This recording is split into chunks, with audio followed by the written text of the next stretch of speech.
Hello, everyone. I'm Mr. E. And I am Dalton Mortimer, the Authenticator, and we are the Duality of Man, and Jesus tap dancing Christ, guys. This one is. Let's just say, when I read the article that is going to be the main focus of today's topic, um, I literally just in my head was like, well, shit, I guess we're doing an episode on man and modernity, because that is definitely a thing now. And I sent it to E, and he was like, this is a topic. Oh. Yeah, this is going to be a doozy. This is a very special kind of stupid we have today.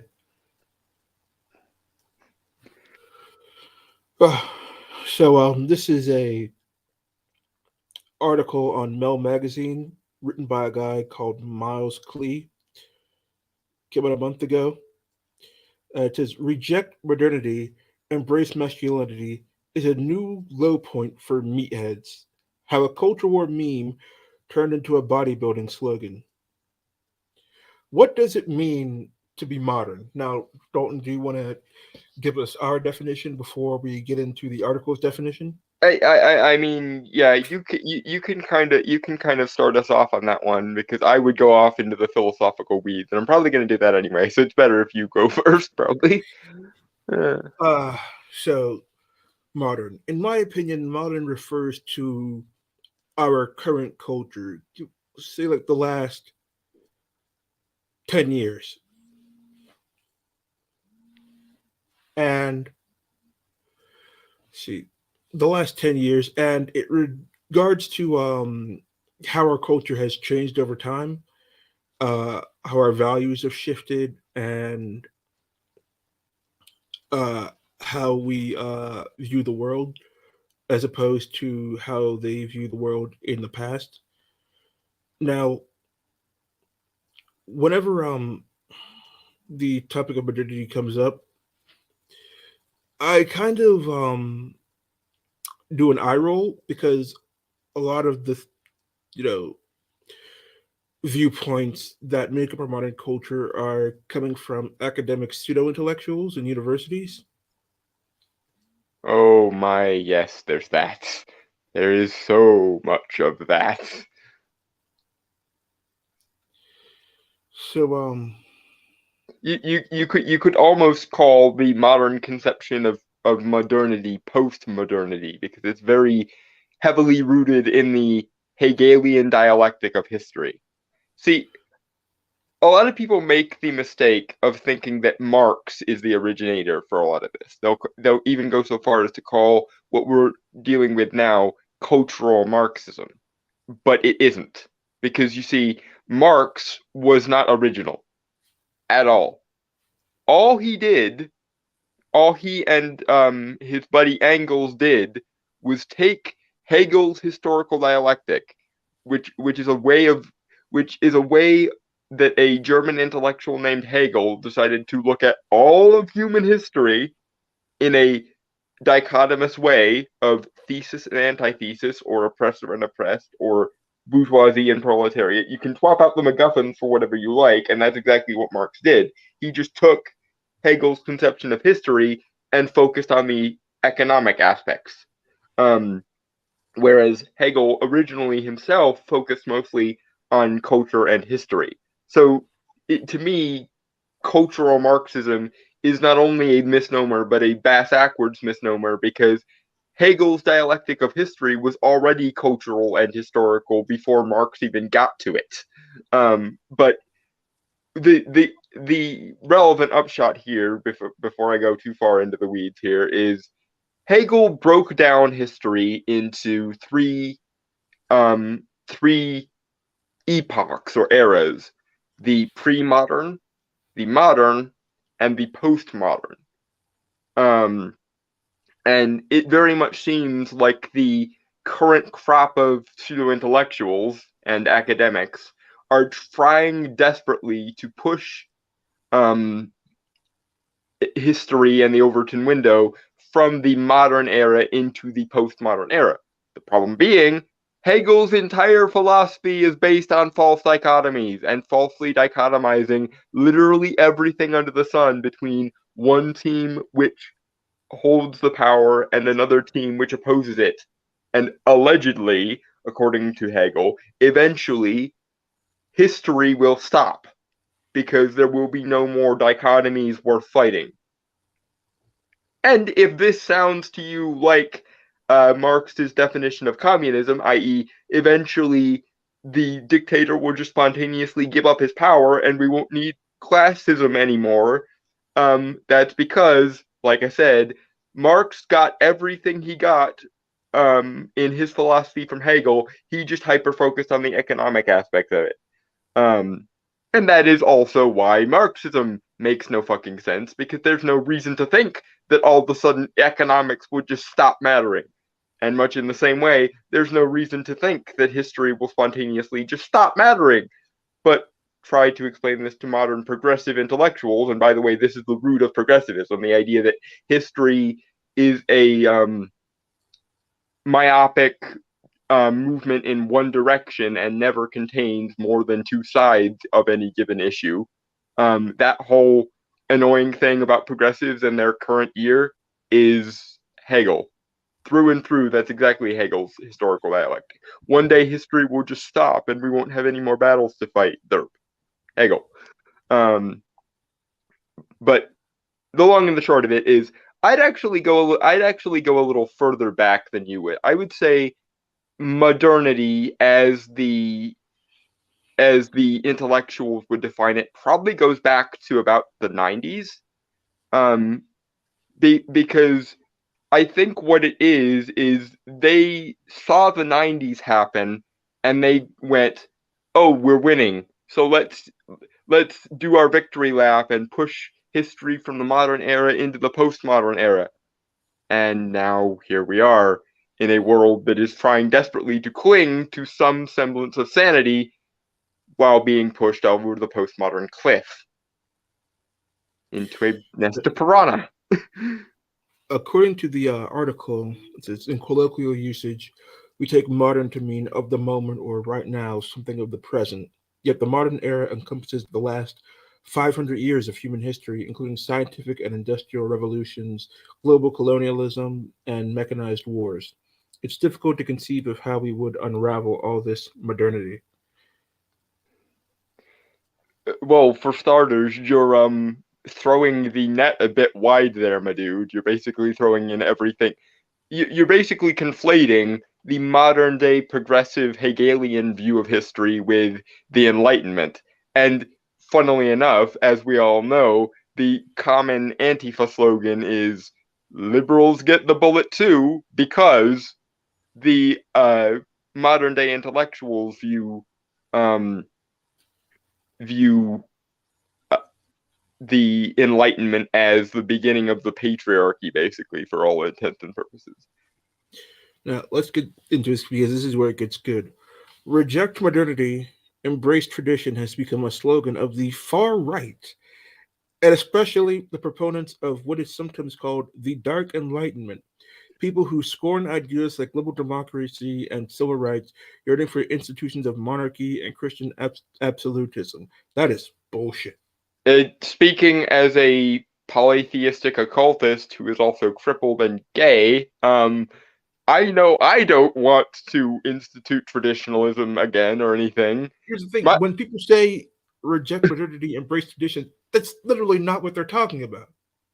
well, no, but it's not even the equivalent of the statement being offered. Masculinity is not synonymous with tradition.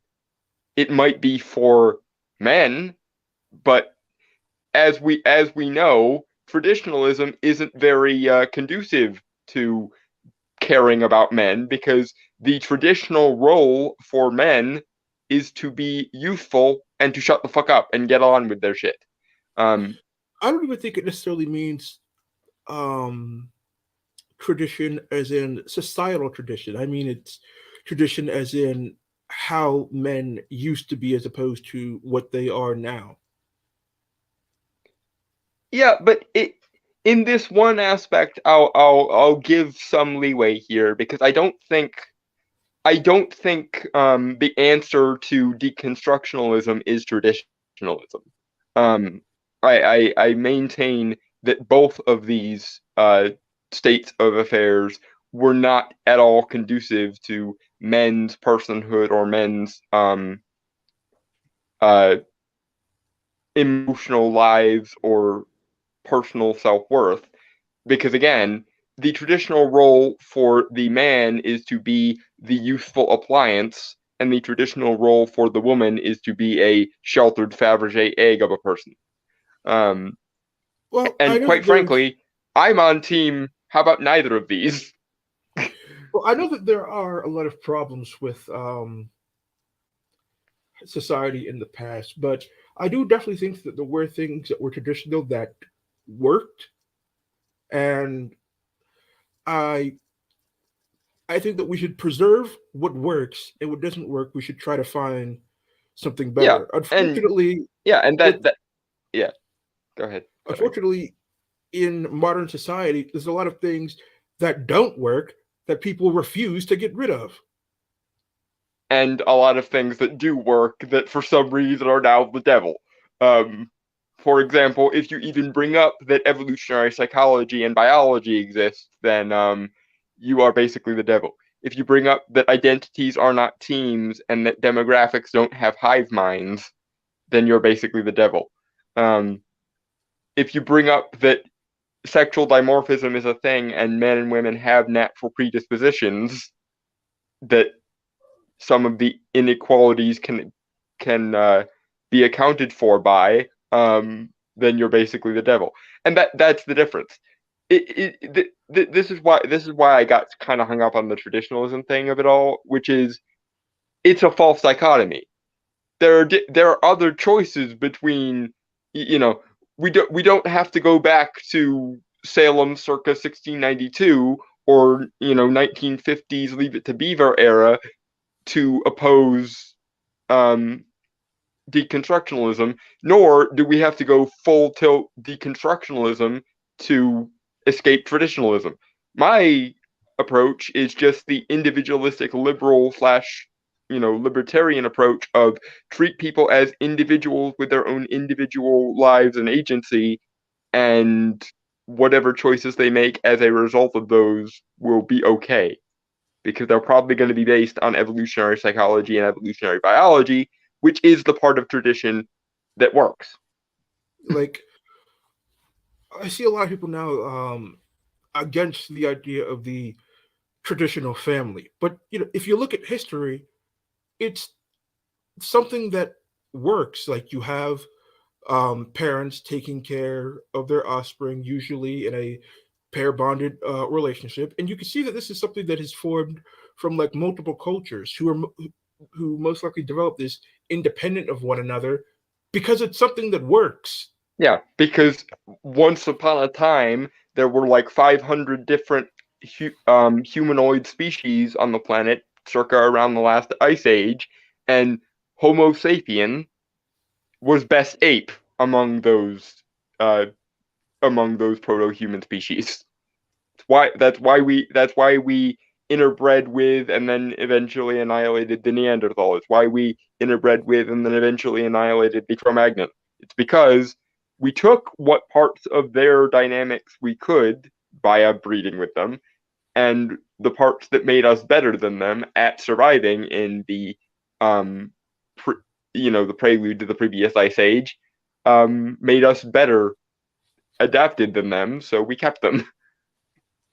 That being said, you can definitely reevaluate and reexamine some of those, because we're not in the prelude to the previous ice age anymore. We're now in metropolitan paradises of supernormal stimuli, and we probably should reexamine the whole do everything in under the sun for the women and never care about what the men think or feel, just what they can do thing. Yeah, yeah. Another thing is that a lot of people are advocating for what they call marginalized groups. First of all, a lot of the things that they call marginalized groups are not actually marginalized. They're just not necessarily the majority of people in society. But there are certain some aspects that or things that people do or ideas that, in my opinion, should be marginalized because they are just bad for society. Or or more importantly, in my opinion, I think bad for the people who engage in them.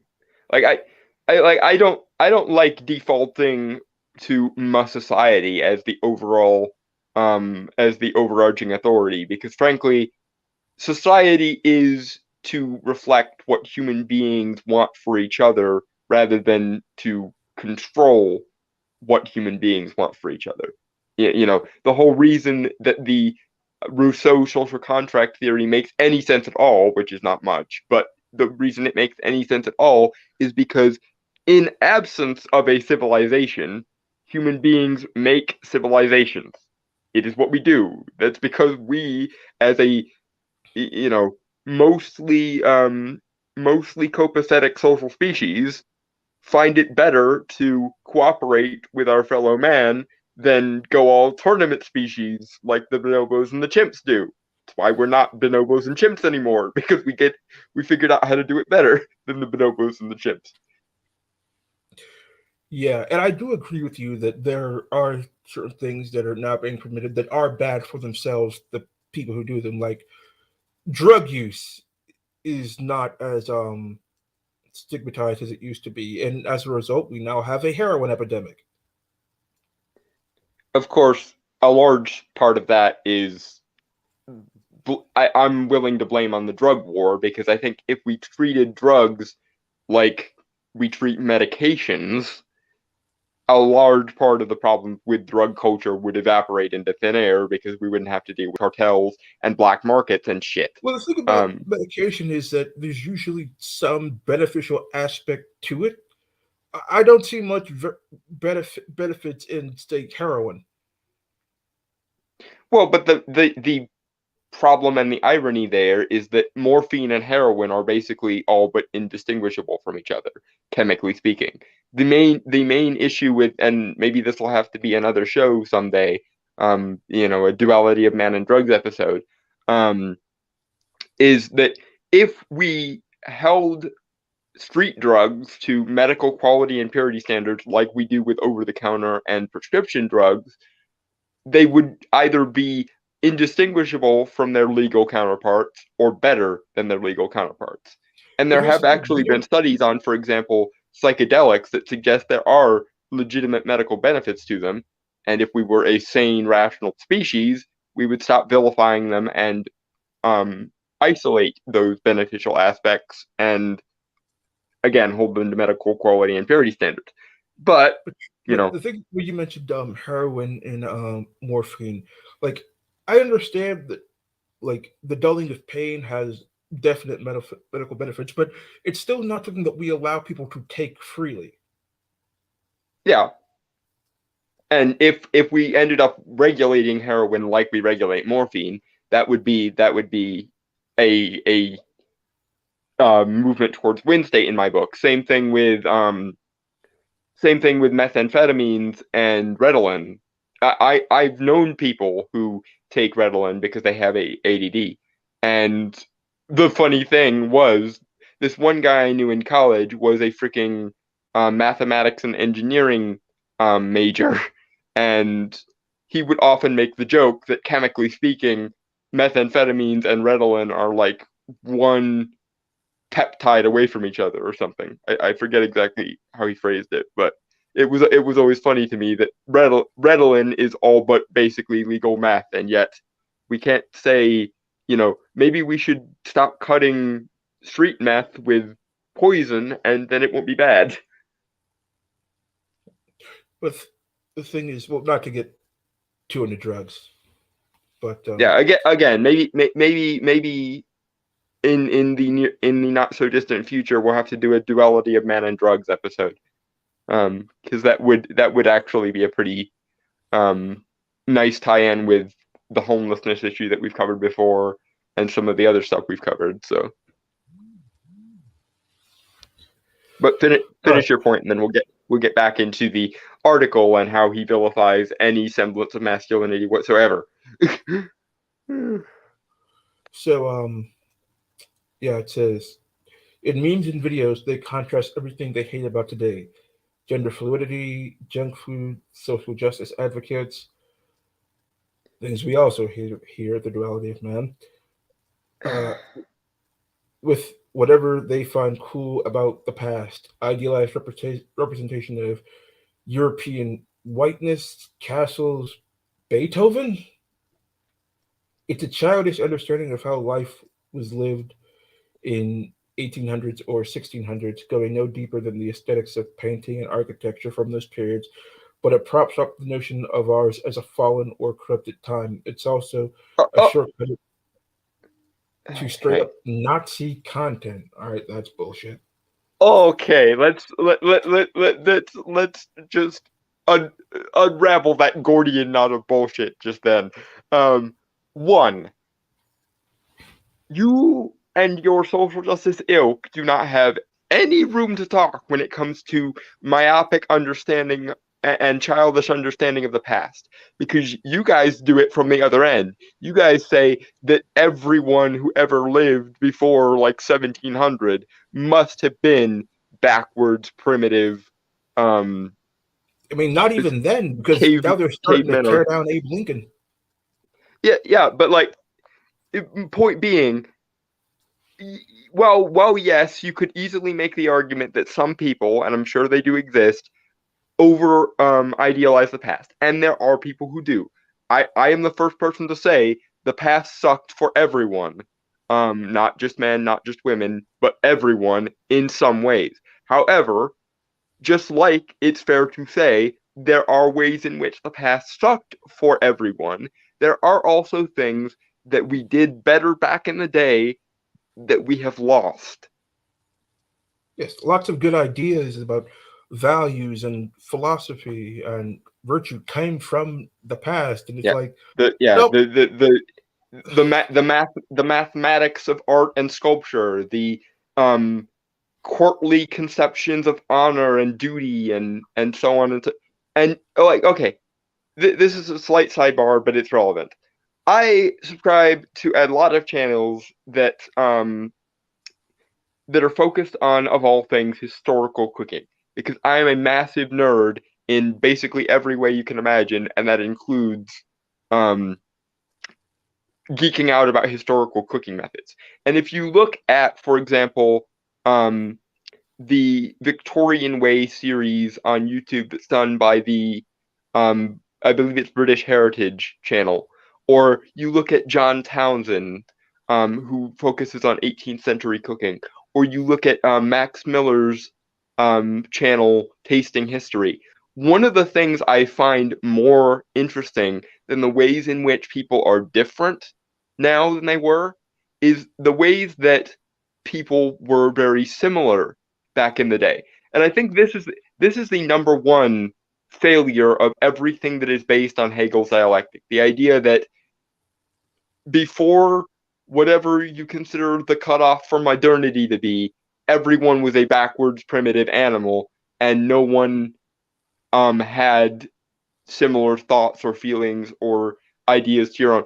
And it's funny because the more I learn about history, the more I am surprised by how little has actually changed. How many yeah, times out of 10 history is just a cycle of rediscovering the same things over and over again under the false assumption that your ancestors didn't have it. Like they have yeah, literally found that's on go ahead. that is a viewpoint that I also have, because if you look at all of recorded history in that time, human beings have not evolved a single iota. We are No. still the same beings we were back then. The only difference is that we have accumulated more information over the course of time. But us as you know, physical beings, animals, we are still the exact same. The same brain, Yeah, the same limbs, same organs. even if you look at our technology, many of the biggest modern leaps forward um, are just rediscoveries of things they already had the underpinnings of in the ancient world. For example, back when the History Channel wasn't just the Ancient Aliens, Pawn Stars, and Nothing the Fuck Else channel, back when it was actually good and actually a History Channel, um, there was a series on the History Channel called Ancient Discoveries, and it talked about how basically the ancients used clockwork and hydraulics to do a lot of the things we do now with electricity Didn't they invent like a and stone clockwork computer? yeah, the Antikythera mechanism, which is literally more intricate than a modern day Swiss watch in most cases. Um, and the thing is, the only thing that's really changed apart from obviously the harnessing of electricity and the harnessing of the internal combustion engine is the scale and the efficiency of the technology. The same ideas. I mean, it's a meme to go, well, Da Vinci predicted technology that we have in the modern world 500 years ago, but compare compare Da Vinci's broad structure of his gliders to modern day gliders. They're all but identical. Compare his wooden tank concept to modern to even Sherman tanks that they had in World War II. And apart from obviously being made out of metal and being structured slightly differently, it's the same concept. It's just executed more efficiently and with better resources because we have more efficiency and better resources. But that's basically the Yeah. only difference. And And we yeah, only go ahead. have this is because we are standing on the shoulders of people who came before. Like, if they didn't discover what they discovered, we wouldn't have the technologies that we have today. And I think that because of the technology we have today, um, we are actually reducing human capabilities by relying on technology too much. Like, Yeah, say, it's kind of creating an evolutionary bottleneck where we don't have to evolve quite as much. Fortunately, hold on, I just want to give a where our comparison real quick. go Um, ahead, sorry. all right, say you like engineering, like so you want like to build something like a sewer system or something. You would use like a computer to like map out the land, like get soil samples, and you know, use you'd basically use technology to map it all out and blueprint it before you construct it. Right? In ancient Rome, they basically just sent a guy with pen and parchment and say, "Go map out an aqueduct." And he was expected to actually manage it somehow, Yes. and usually managed to. Which go And a lot of the go things that go they human constructed, fortitude for the win. but a lot of things they constructed were very, very well built that they still hold up thousands of years later. Yeah, and another great relevant show from the History Channel back in the day before it was the Pawn Stars and Ancient Aliens and Nothing the Like Else channel, is a show called Life After People. And something interesting in that show is if human beings vanished tomorrow and couldn't maintain modern civilization, everything we built in the last 200 years would be gone in about 100 years. But the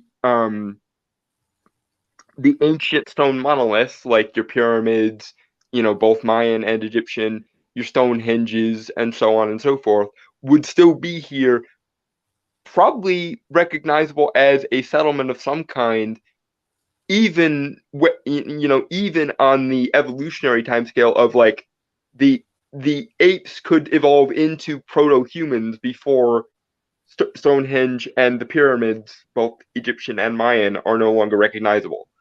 Which says to me something very alarming because back in the day when you and I would have been kids, the understanding of human history was only about 10,000 BC.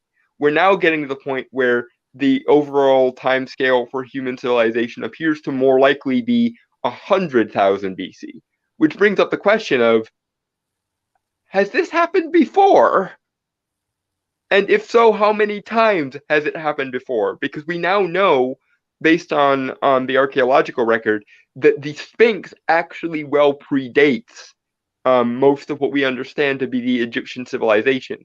and it originally was just a lion statue before King Khafre um, put his head on it. It apparently was just a lion statue, and it was just sitting there.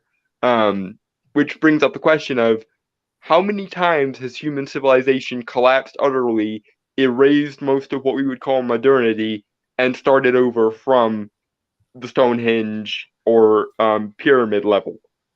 I mean, we mentioned this before in another stream that, you know, they didn't have necessarily a really solid way of preserving knowledge, and when they did, somebody would usually come and burn it to the ground. Yeah, yeah. I'm a book nerd to the point that I still get upset posthumously over the Library of Alexandria. Like I'm literally sitting there thinking, if the Library of Alexandria had survived into the Middle Ages, we'd be um like that one Family Guy episode um in I think it was Road to the Multiverse where Stewie and Brian go to a universe that was 1,000 years more advanced because the Dark Ages never happened. That's where we would be if the Library of Alexandria had survived. But alas, no. But more to the point, because this is a men's rights and men's issues show.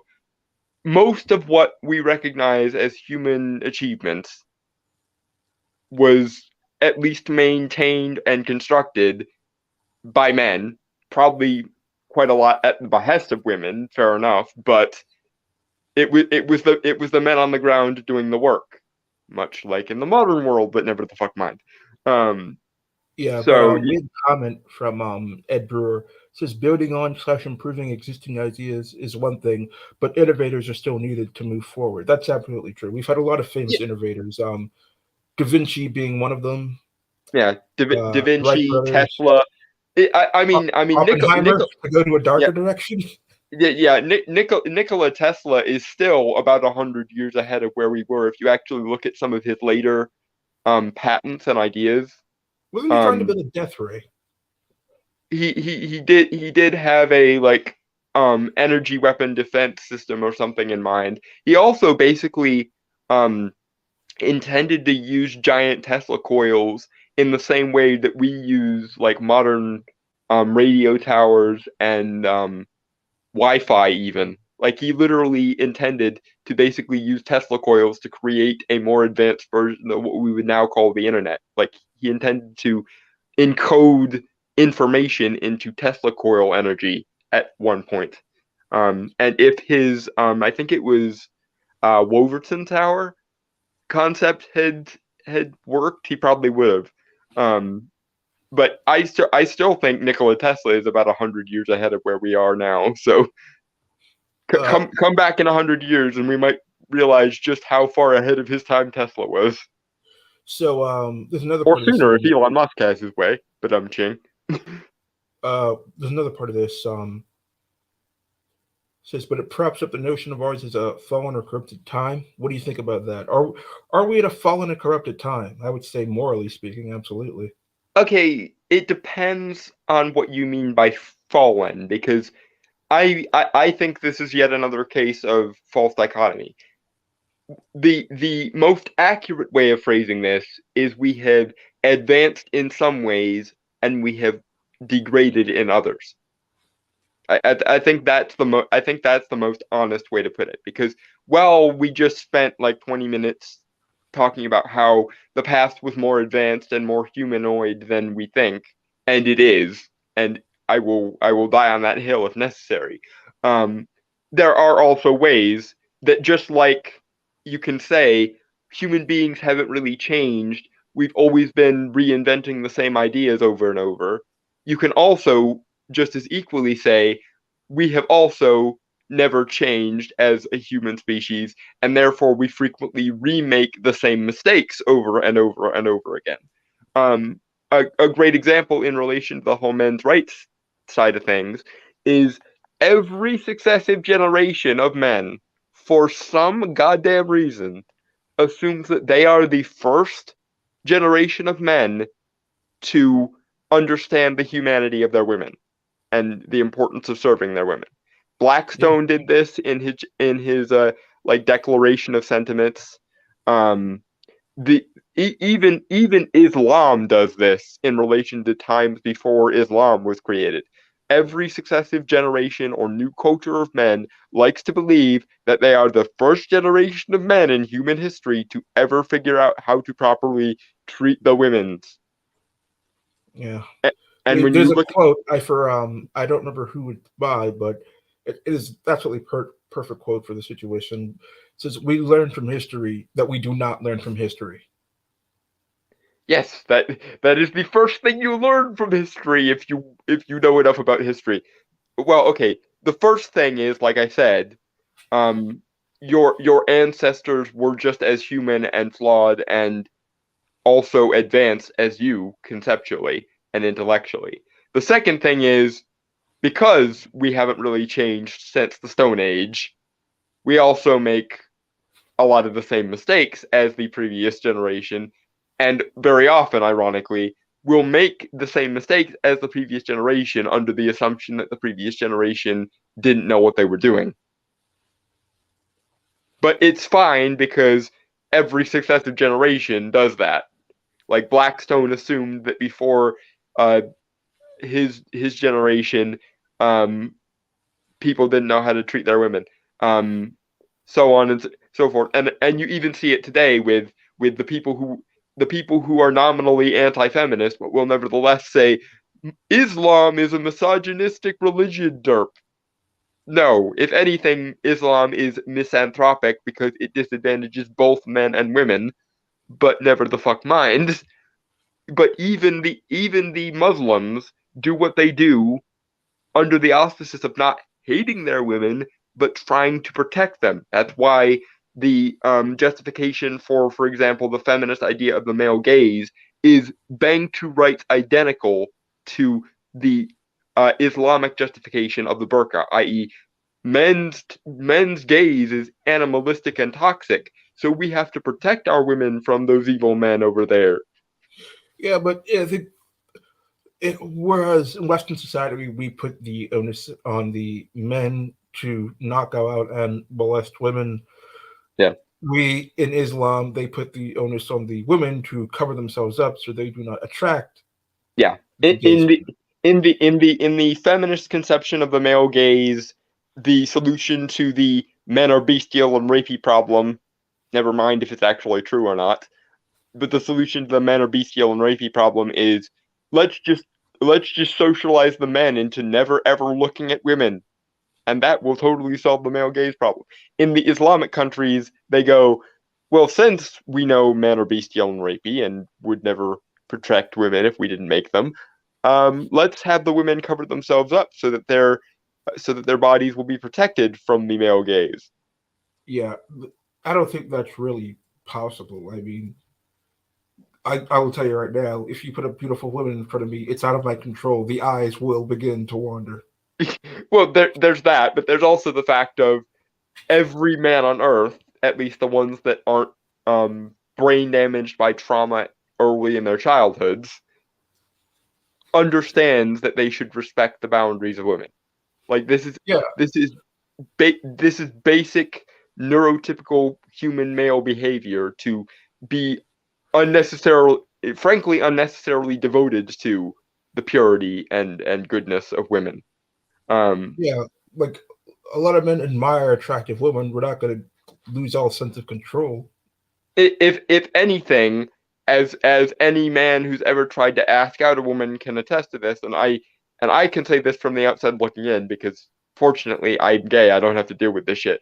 But every man who's ever asked out a woman can attest to the fact that the woman is so much better than you, morally or aesthetically, makes you more cautious of how to impress her, not less.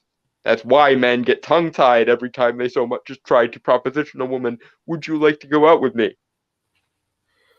You lucky son of a bitch. You don't have to deal with this.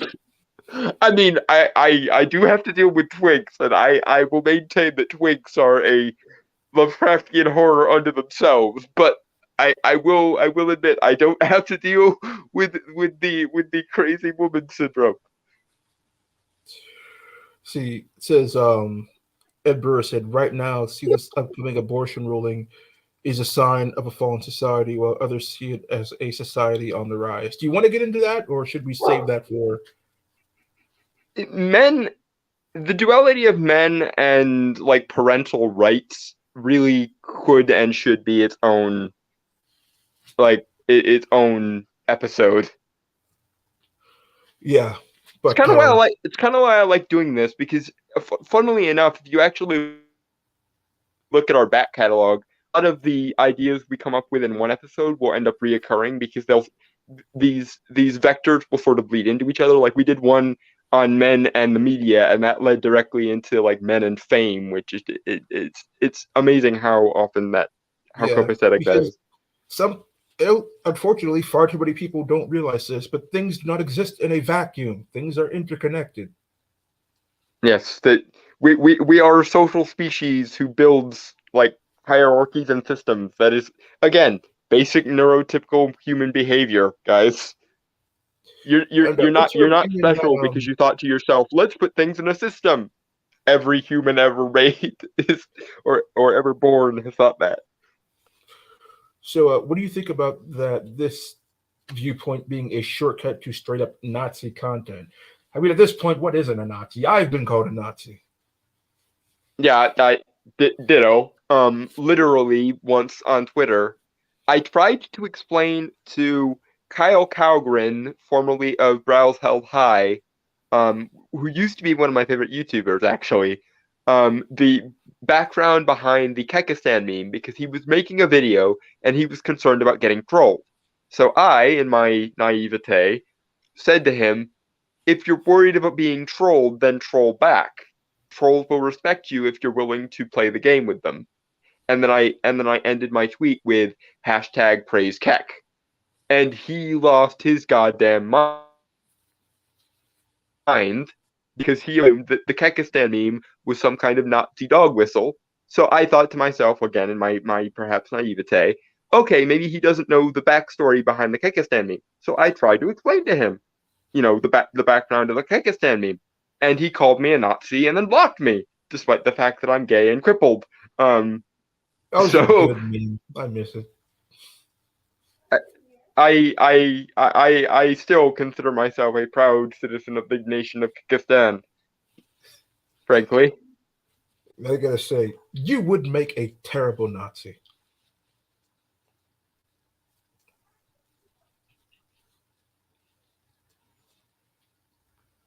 What You hear now? me? I said you would make a Yes. terrible Nazi. Well, okay. I do have the occult background, so there is that, but most of my knowledge of the occult would force me to beat Hitler on the head until he stopped being an idiot because the way the Nazis view the occult was absolutely bang to rights bass backwards. Yeah, but I don't think that the Nazis were very fond of people who were physically disabled or gay. I don't think they would even let you talk. Or shorts, because I'm also like 5'6" on a good day, like if I'm standing on tiptoe, probably. So yeah, I mean, I'm black. I would think it's a I would Nazi. make a very bad Nazi. But according to Kyle Cowgren, and then later on Rion Thomas from Renegade Cut, because he saw me and Kyle having this argument once upon a time, and he goes, because I referred to myself again. This was when I was naive, as a international centrist in the same way as Bernie Sanders, and they hyper focused on the word centrist, disregarding the rest of the context, and then they would go, "You a centrist," and then they blocked me. I don't really see what the why why why those people hate centrists. I mean, you're basically just saying we shouldn't dismiss what people from other political side say out of hand. Be, And be, it's like, be, because they view their moral framework as the only available moral framework and the only correct moral framework, because anything else is opposing their moral framework and therefore is actually lionizing the opposite of their moral framework. That's why they can do the whole individualism, meritocracy, hierarchy. those are things the Nazis liked and will inevitably lead to fascism. And that's why anyone who is in favor of individualistic meritocracy is a Nazi. They're absolutists, which is dangerous on a number of levels. But also, I don't think the Nazis were very fond of individualism. Okay, the way the social justice framework works, as far as I understand it, and I will attempt to explain from the inside of the ideologue as much as I can, because individualism places the power in the individual, and because meritocracy creates a hierarchy, the natural logical extreme of those two things is a hyper capable individual who has all the power, which is the fascist strongman archetype. That's how they get from point A to point B on that.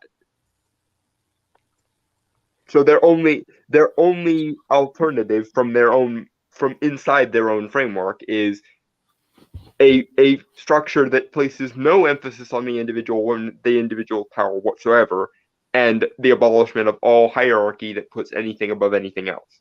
That's how they get from there to there. It's still stupid, but it's at least some kind of system that sort of makes sense. Like they're not just pulling shit out of their ass. There is actually a rationale in the loosest possible definition of that word somewhere. In the way of all things online, go back to the article, the rallying cry has morphed into a joke. Search the phrase reject modernity, embrace tradition, and you'll find far more parodies than authentic reactionary takes. This doesn't mean that we're short on trad freaks who want to return, sometimes styled return with a V, um, to a theoretical lost utopia where that means a cottage core fantasy with an angelic blonde maiden churning butter or some kind of militaristic nation state where buff semi naked dudes can practice their spear throwing all day. It's the latter concept that seems to have given rise to reject modernity, embrace masculinity. Okay, Okay, first, conflation. Yeah, go ahead. You go first, then I'll go. all right. Would it be safe to assume that this person would be on the left side of the political spectrum? I would go so far as to say a social justice moral authoritarian is probably the best bet there.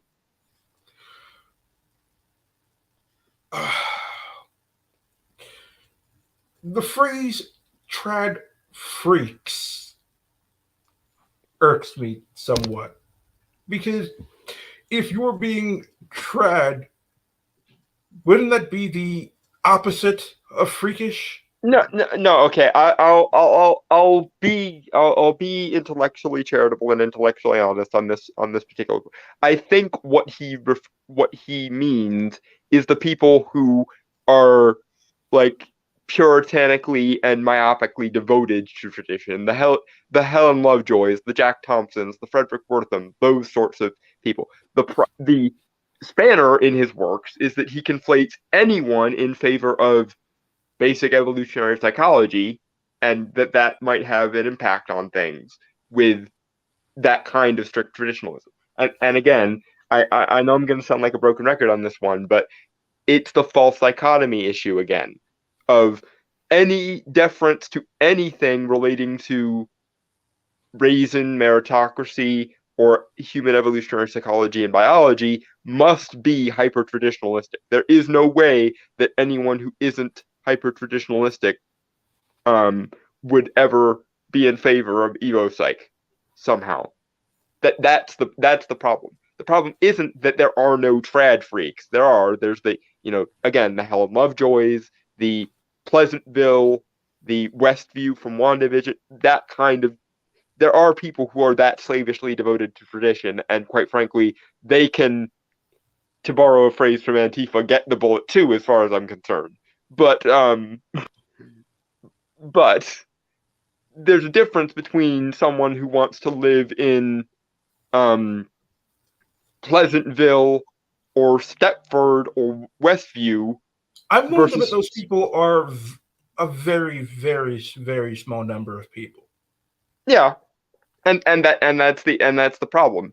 he needs every single person who opposes him to be the, you know, Pleasantville, Stepford, Leave It to Beaver by gunpoint sort of people, and he forgets that there are just people who are like, but evolutionary psychology and evolutionary biology are a thing, and those things are inarguable and rational in many ways. He he completely sidesteps that because in his mind there is no such thing as objective reality. Everything is a consensus based hierarchy based on authority. Therefore, anyone even slightly in favor of taking evolutionary psychology into account must be a leave it to beaver by gunpoint sort of person. And, I just got a and tornado warning I from can earlier. say for myself, I am the king of the hard center on this one in the sense that I don't want the family values evangelical tradcons any more than I want the social justice deconstructionalists. I would prefer a system in which we had neither of these. That would be my solution. The individualistic classical liberal stroke libertarian approach of everyone is an individual, everyone does what is good for them based on their own individual nature, and arguments are based on reason rather than authority. That's that's my utopia. My utopia is one in which neither of these moral authoritarians have any power whatsoever. But whatever. I don't know. I feel like as much as I support people being free to live their lives the way they want to, there should be some limits. I feel because I feel like if you allow people, if you allow people too much rope, some of them will hang themselves. Okay, yes, but the thing is, it only gets that far when you have movements like the social justice deconstructionalist types who insist on transgressing any boundary whatsoever. Most of the time, when people are free to their own devices, they'll cluster somewhere around the again the middle position of the classical liberal or the lowercase or uppercase L libertarian, the kind of guy who likes to get drunk and have some weed every once in a while, or likes to engage in some um, Socratic philosophy to determine what is right or wrong, rather than obsessing over moral edicts. And I mean, I, I don't know. I, I don't know, I, dude. I think in a world without traditionalists and without deconstructionalists, most people will just cluster around the middle and be okay. I mean, I hear you, but I gotta say, a cottage core fantasy with an angelic blonde maiden churning butter somehow appeals I to me. mean, you're free to fantasize about getting with Sigrid from Dresden Files all you like. I am not going to stop you. Just like I will never stop. I will never stop fantasizing about Sonya from the Dresden Files. But that is still a very much you thing. That is not. Wouldn't you want to live in a militaristic nation state where semi-naked buff dudes can practice their spear throwing all day? I mean, sure, as long as I'm not expected to be one of those semi-naked buff dudes, because I don't do that. I'm the old school court wizard. I'm like I often joke. I'm the internet's answer to Randall Flagg. I don't do the manual labor. I get other people to do it for me because I'm better at the puppet mastering and the scheming part. All right, so that's the end of the article. It is thoroughly ridiculous. Yeah, and for the record, because I think we kind of buried the lead on this one just a little bit. Despite the fact that I am very far from the like icon of masculinity. Like I say, I'm a 5'5" manlet who's crippled and gay and is very much an intellectual.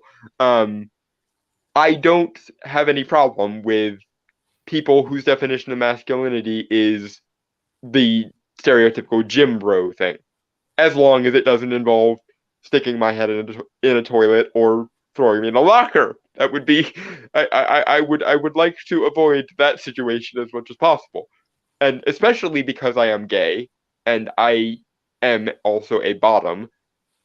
I want there to be some guys who are gym bros because those are the kind of guys that I tend to find attractive. That being said, you can be masculine without those things, but also don't let anyone shame you from doing those things if that is your individual nature. My solution, as with most things, is let everyone follow their own individual nature and justify themselves as rationally as possible. My approach is the ancient Greek approach of hashtag know thyself. And as long as you know yourself and you know your own nature and you're following your own nature, I say Bob's your uncle. Unless your nature is to do unarguably immoral shit. Cough, cough, I pedos. think a lot of guys respect strength, but strength doesn't necessarily have to be a physical thing. You have a lot of people who are intellectually strong, which I think that you are. But I I think a lot. certainly hope so, but I'm not going to toot my own horn too much because otherwise Dunning Kruger. But certainly hope so. But I think as long as there is something about you that is worthy of respect, most guys will respect you. Yeah. But it has to be like a developed quality. Like they won't respect you if you just come up to them and whine about how you deserve respect. Again, again, this is why my solution is everyone should be obligated to examine themselves and figure out what their own nature is, and then perfect that nature as much as they feasibly can. What your individual nature is, I couldn't care less, as long as again it's not um shall we say overtly predatory and immoral. And even then, there is a place for the to make another Dresden Files reference. There's a place for the MAB syndrome of sometimes you actually do need a Mab or a Marcone type character who uses their predatory nature for neutral to good ends. Yeah. And here's the thing. If you require other people to support your view of yourself, then then chances are that the way that you're viewing yourself is not the way you actually are. Yeah, the thing with the Greek know thyself standard is the reason you want to know yourself is because you are the mechanism through which you see and interact with the world.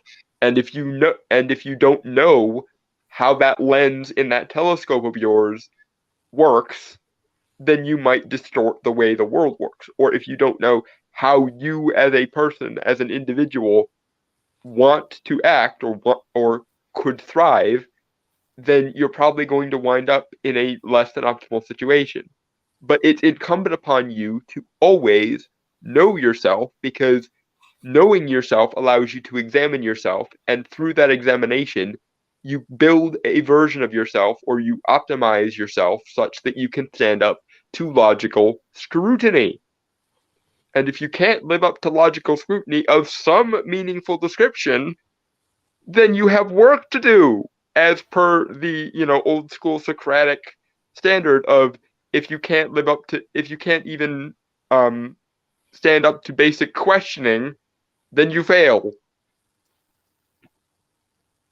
There's a joke that I like to tell myself sometimes. It's like, if you required me to confirm your existence, how are you not a figment of my imagination?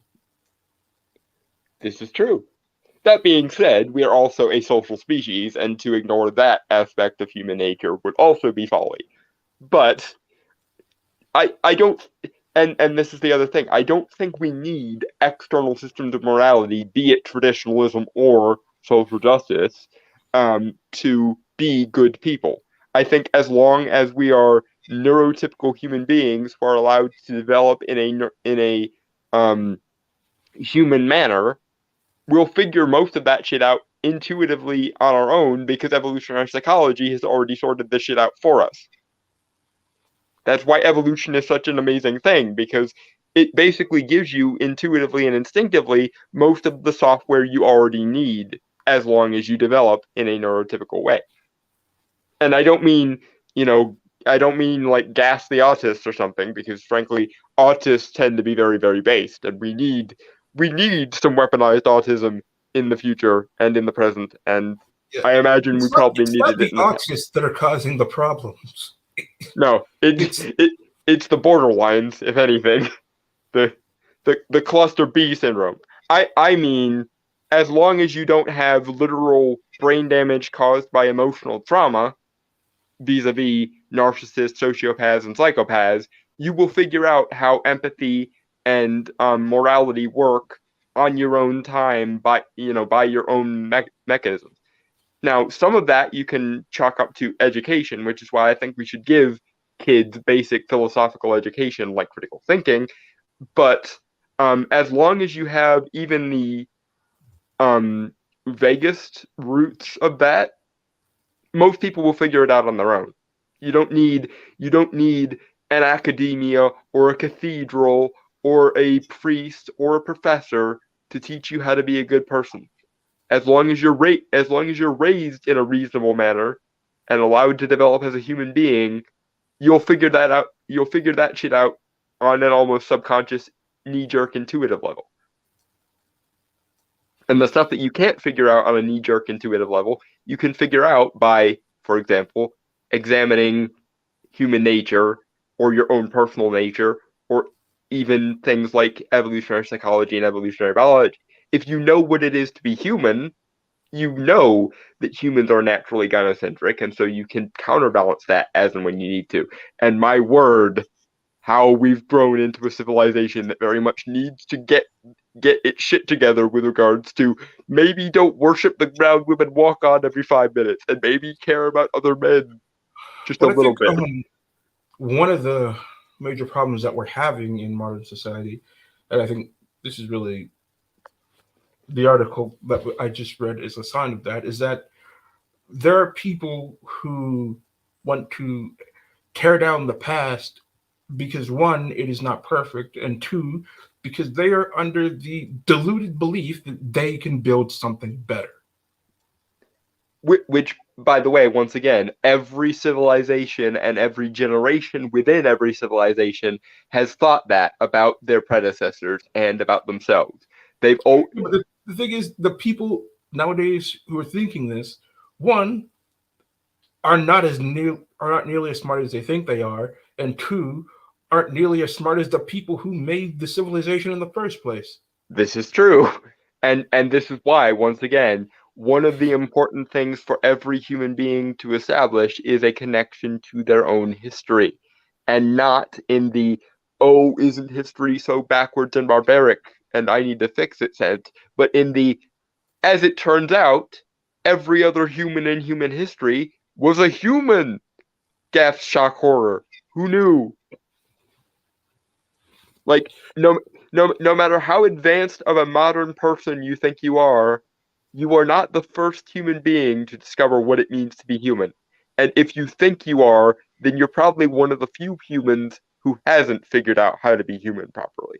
Because one of the things humans do, to a frankly um, overarching degree, is we personify things, i.e., we extend human intelligence and human agency to things that are categorically not human. We do it to cars and ships and boats, and yet for some reason, we can't, some of us, do it to other types of humans, and it's kind of laughable. If you have an easier time imagining your dog having human level intelligence than you um, do imagining that the you know uh the Muslims over in the third world there are human, then that strikes me as a you problem, not a humanity problem. It's the weirdest thing. They think about the modern world in a global sense, but their view of the past is extremely narrow. Yep. They don't imagine, like, that other people of other cultures may have engaged in some of the same behavior that they're looking back in, say, their own country. Like, are these people even aware of where the term slave came from? As in, it was a term in the Ottoman Empire for Slavic people. Yes, because so many Slavic people, as in people from the more eastern portions of Europe, were turned into slaves. Yes. But no, they don't. They also don't know, for example, where the word cracker comes from. The Gaelic word crack, spelled Craic, which means jokester, prankster, or like well-meaning fool, and was a term for Irish slaves and indentured servants who were the victims of a criminal system known as transportation back in the day, which happened both alongside and concordantly with the black slave trade, by the way. Yeah, they would basically take prisoners from England and say, "Hey, we're building a new colony halfway on the other side of the world. If you want, we can get you out of prison and we'll send you there." I, But I they're mean, basically going to have nothing to survive with. granted, it was a better option than what they otherwise would have gotten because most of Yeah, the time prisons at that transportation. time were god awful. Well, there's that, and there's also the fact that transportation was most often employed by judges who would otherwise have to deliver a hanging offense, i.e., your choices were the noose or the ship. And given those options, I still think I would probably favor the ship.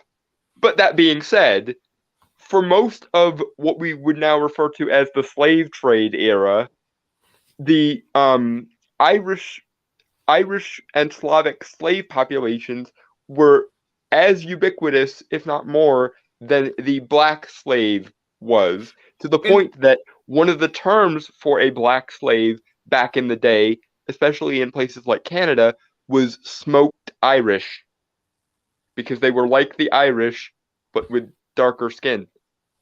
it's speaking of the black slave trade, like I'm pretty sure these people aren't aware, but the first black slaves that were taken to Europe were sold to the Portuguese by other Africans. Yes, They were already enslaved in Africa before they even yeah, stepped foot on a ship to Europe. the slave markets in Africa well predated the Western slave trade.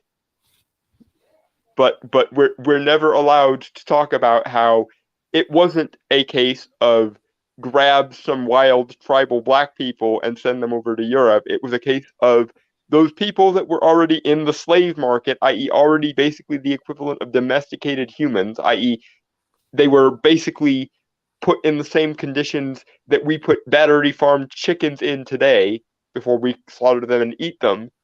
Um, those were the kind of people who were sold into slavery, um, of the Western kind. And the only reason why black slaves were more common than any other variety of slave is because the African warlords and kings and chieftains made bank off of sending their own prepackaged slaves into Western servitude. If it Not hadn't only been, that, but they also like these kingdoms that were selling slaves to the Western nations. There was also sales of African slaves to the Arabic world, and in that slave trade, castration was standard. That was standard issue for men. yes, the word janissary, for example, in the Ottoman Empire, which was Muslim, by the way, or for a large part of its history was Muslim anyway, um, referred to a slave class of person who had been castrated and was actually given higher authority than many actual citizens, but not because slaves were better than non-slaves, but because the janissaries would have to marched for miles on end, and then the ones that survived got castrated and indoctrinated into a state run religion, i.e., they brainwashed these people so badly that they knew they could give these people positions of power and authority because they knew that they would never raise a hand to their betters. It's Not kind only of, that, but they knew that they could trust them around their women because they had no. yeah, they made sure of this by just removing the part of the man that did the man thing ever. It's exactly the same mentality that led to house slaves being a thing, and why many house slaves were often very highly trusted in their households because when you break a human brain so badly there's no possible way it could ever find its way out of that servitude. You don't need to worry about them backstabbing and scheming you because they would never think to do that. And honestly, that system is more similar to what modern day men go through in relation to women than anyone really wants to admit. Because we all collectively already understand you don't ever raise your hand to a woman unless again we're traumatized as children. Um, so that you can put men in charge of Fortune 500 companies and it won't matter because they will either end up giving that money to their wives, which is why the spending app exists, um, or they will end up giving their money to taxes, which predominantly, of course, go to women and supporting women. All right, so it's been a little over an hour. I'm gonna call it. So this has been a great discussion. I really enjoyed it. Yeah, this I knew as soon as I saw that article that this would lead to some good material here. All right, so I've been Mystery. And I have been Dalton Mortimer, the Authenticator, and we have been the Duality of Men. Cheers, guys. See you, everybody.